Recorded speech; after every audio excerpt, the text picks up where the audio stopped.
Çok yıllık zahmet, yüksek profesyonellik hem yevlat bolun terbiye etmesi için автономиянın kuvvetlerinden şanlı yöneticilerin şanladılar.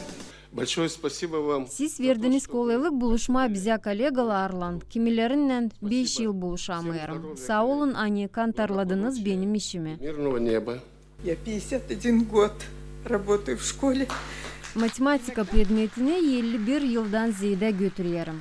Bu ödül dil sadece benim ama hepsi kolegalarımın da. Bilirsiniz mi, sevindirir o açan gelir uşaklarımız aşırıdan da belli derler. Nesi yüksek uğra onlar kalkınmışlar.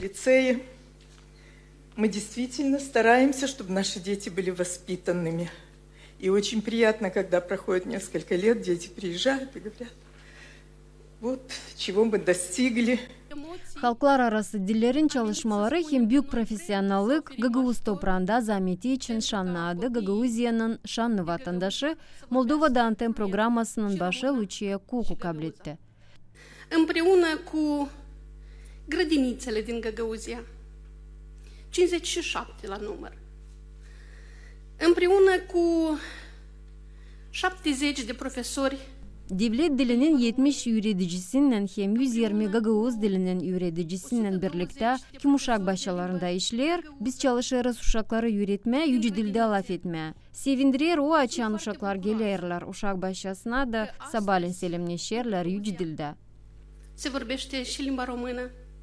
Mai mult, mă bucur foarte mult că astăzi copiii din grădiniță, când intre în grădiniță, zice, bună ziua, zaman hayırlı olsun, добрый день.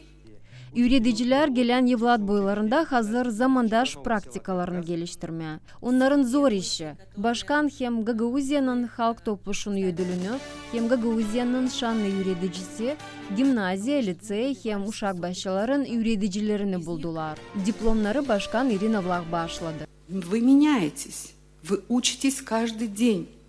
Вы не боитесь потратить время для того, чтобы получить новую информацию. Uşak başçıları hem okullar, dil boş duvarlar. Onları siz uşaklarla doldurduğunuz, bilgiler verirsiniz. Uşakları terbiye edersiniz. Ben saygımı her bir yaş boyunda öğreticiye yüreğimde yaşarım hem hodullanırım sizinle. Я очень хочу, чтобы вы, то, что вы делаете, обучаете наших детей, наше будущее, в то же время параллельно и воспитывали их.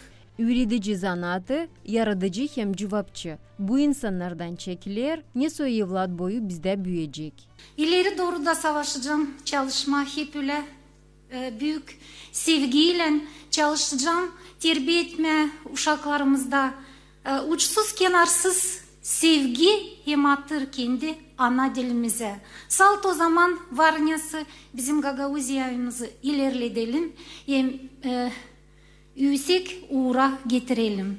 Siz bugün elinizden geleni yaparsınız ki destekleme öğreticileri bugünkü zor işinde. Biz de söz veririz. Hani öte doğru savaşacağız kaldırma ana dilimizi, vatanımızı yüksek uğurlara. Irina Fedorovna siz öyle güzel koydunuz çeketmede önümüzde niyetleri. Hani biz lazım var çok kişiler bizim önümüzde. Biz onları yapacağız. Hepsiciğine deriz sağ olun.